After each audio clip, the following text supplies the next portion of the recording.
ఏపీలో scrub typhus కలకలం. బాధితుల సంఖ్య పెరిగిపోతోంది. ఏలూరు జిల్లాలోనే 4కు చేరారు బాధితులు. కృష్ణా జిల్లాలో 2కు చేరింది బాధితుల సంఖ్య. గుంటూరు జిల్లాలో ఒక వృద్ధురాలు మృతి చెందింది కూడా. ఆ బ్రేకింగ్స్ ఇప్పుడు మనం చూస్తున్నాం. కృష్ణా జిల్లా గుడ్లవల్లేరు మండలంలో 2 స్క్రబ్ టైఫస్ కేసులు నమోదయ్యాయి. అనారోగ్యంతో పీహెచ్సీలో చేరింది ఇందిరా కాలనీకి చెందిన అమరేశ్వరి అనే మహిళ.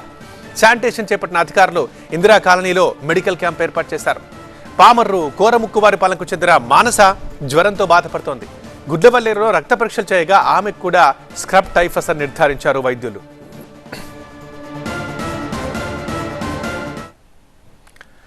ఏలూరు ప్రభుత్వ మెడికల్ కాలేజ్ హాస్పిటల్లో పరీక్షలు నిర్వహించగా ఆ ఇద్దరికీ పాజిటివ్ అని తేలింది. జిల్లాలో మొత్తం బాధితుల సంఖ్య ఇప్పుడు 4కి చేరింది. పురుగు కుట్టిన ప్రదేశంలో నల్లగా ఏర్పడుతుంది.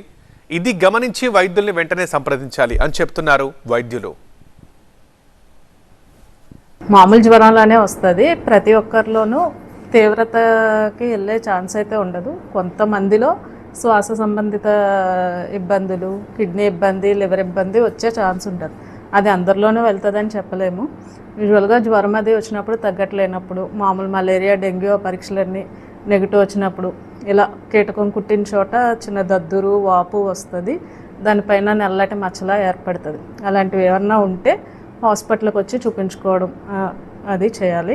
దానికి సంబంధించిన టెస్టులు చేస్తాము. అది ఏమన్నా పాజిటివ్ వస్తే సింపుల్ యాంటీబయాటిక్ డాక్సిసైక్లిన్ అని ఉంటుంది. అది పెట్టడం వలన డిసీజ్ అయితే క్యూర్ అవుతుంది.